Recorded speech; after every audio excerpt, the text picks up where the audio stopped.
साहूडांगी Ramakrishna mission की ओर से श्री श्री रामकृष्ण परमहंस की 109वीं जयंती मनाई गई।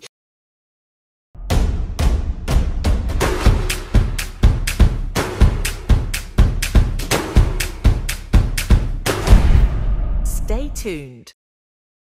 आज पूरे दिन आश्रम में धार्मिक कार्यक्रमों के माध्यम से जन्मोत्सव मनाया जा रहा है। सुबह से ही श्री श्री रामकृष्ण देव की विशेष पूजा, भजन, यज्ञ, उनके जीवन और कथनों पर चर्चा और प्रसाद वितरण किया गया है। इस संबंध में स्वामी नरेशानंद महाराज ने कहा है कि रामकृष्ण परमहंस देव जी की जयंती विभिन्न कार्यक्रमों के साथ मनाई जा रही है। श्री रामकृष्ण के जीवन की महिमा और संदेश को लोगों के सामने प्रस्तुत किया जा रहा है। आज सिलीगुड़ी व जलपाईगुड़ी के अलावा विभिन्न जगहों से लोग आए हैं। दोपहर में प्रसाद वितरण की भी व्यवस्था की गई है। আপনাদের সবাইকে আমার শ্রদ্ধা নমস্কার জ্ঞাপন করছি। আজকে একটি বিশেষ দিন। আমাদের শাস্ত্রে বিশেষ দিন বলতে সব দিনই বিশেষ দিন। সুন্দর একটি শাস্ত্রের মন্ত্র আছে, মেঘাচ্ছন্নম ন দুর্দিনম, মানে যেদিন মেঘ হচ্ছে সেদিনটা দুর্দিন নয়। যেদিন হরি কথা সং আলাপ বর্জিতম, যেদিন ঈশ্বরের কথা, ভগবানের কথা, ভালো কথা হবে না, সেই দিনটি আমাদের দুর্দিন। আমরা সাধারণত মেঘ দেখলেই মনে করি দুর্দিন, সেটি নয়। সেই হিসাবে আজকে ভগবান শ্রী রামকৃষ্ণ পরমহংস দেবের 190তম জন্মতিথি, আবির্ভাব তিথি। সেই তিথিতে আমাদের ভারতবর্ষ শুধু নয়, ভারতবর্ষের বহির্দেশেও তার এই তিথিতে তার ঠাকুরের সম্মানার্থে বিশেষ পূজা হয়, তার জীবনী পাঠ হয়, আলোচনা হয়। তার কারণ ভগবান শ্রী রামকৃষ্ণ দেব আসছিলেন এই মানব জাতির কল্যাণের জন্য। যখনই আমাদের 19বিংশ শতাব্দীর সন্ধিক্ষণে ধর্মের মধ্যে যখন গ্লানি আসছিল, তখনই অবতার পুরুষরা আসবেন।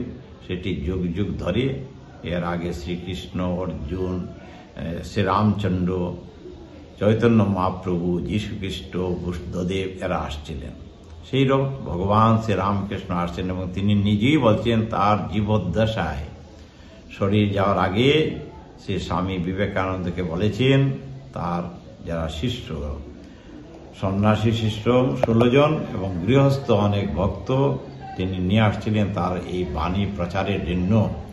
কেন মানুষ সেদিন বলেছিলেন যে তোমাদের বিশ্বাস যাতে জাগ্রত হয়, সেটিকে বলছেন এই যে শরীর দেখছো, শ্রী রামকৃষ্ণচন্দ্র শ্রীকৃষ্ণ ইদানিং এই শরীরই শ্রী রামকৃষ্ণের আবির্ভাব, তার জন্ম তার শরীর যাওয়ার আগে বলেছিলেন।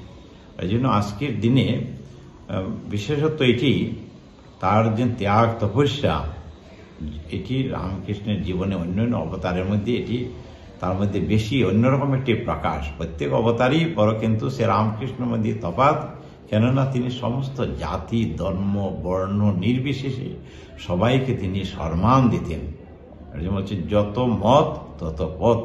স্বামী বিবেকানন্দ বলছেন বিবাদ নয়, বলছেন কি সমন্বয়, পরস্পর পরস্পরকে ভালোবাসা, সেটি শ্রী রামকৃষ্ণ দেব দেখিয়ে গেছেন তার জীবন ত্যাগ তপস্যায়। শুধু তাই নয়, নারী জাতিকে সম্মান দিয়েছেন। এটি বলছেন তার পার্শ্ব যারা, তারা যারা রামকৃষ্ণের সঙ্গে ছিলেন, তার সঙ্গে ছিলেন, এরা যেমনি তেমনি লোক ছিলেন না, এরাও একজন ঋষিতুল্য। ওরা দেখেছেন তার জীবন ত্যাগময়, তপস্যাময় জীবন এবং নারী জাতিকে সম্মান দিয়েছেন। আমরা যদি নারী জাতিকে সম্মান না দিই তাহলে উঠবে না। স্বামী বিবেকানন্দ বলছেন এই যে পক্ষী একটা পাখায় উড়ে না, 2টা পাখা চাই। এইরকম নারীরা নারীদের মতো চলবে, পুরুষ পুরুষের মতো চলবে এবং মানব জাতির কল্যাণের জন্য এই শ্রীরামকৃষ্ণের আবির্ভাব। তার আবির্ভাব তিথিতে আমাদের এই সাউডাঙ্গি আশ্রমে আমাদের ভক্তদের এই আজকে আপনারা হয়তো দেখতে পাচ্ছেন প্রায় 5000 মতো লোকের সমাগম হয়। এই উদ্দেশ্যে ভক্তদেরকে পূজা পাঠ, তার জীবনী আলোচনা হয় আর ভক্তদেরকে সবাইকে প্রসাদ দেওয়া হয়। আপনারা যারা আসছেন আপনারাও প্রসাদ নিয়ে যাবেন, অনুরোধ। আর কি না, প্রসাদের মধ্যে থাকে খিচুড়ি, থাকে সবজি, থাকে পায়েস, থাকে চাটনি, থাকে। এই ভক্তরা আসেন। ভক্তরা মানুষ তো সংসারী জীব, আমরা নানান তাপে তাপিত।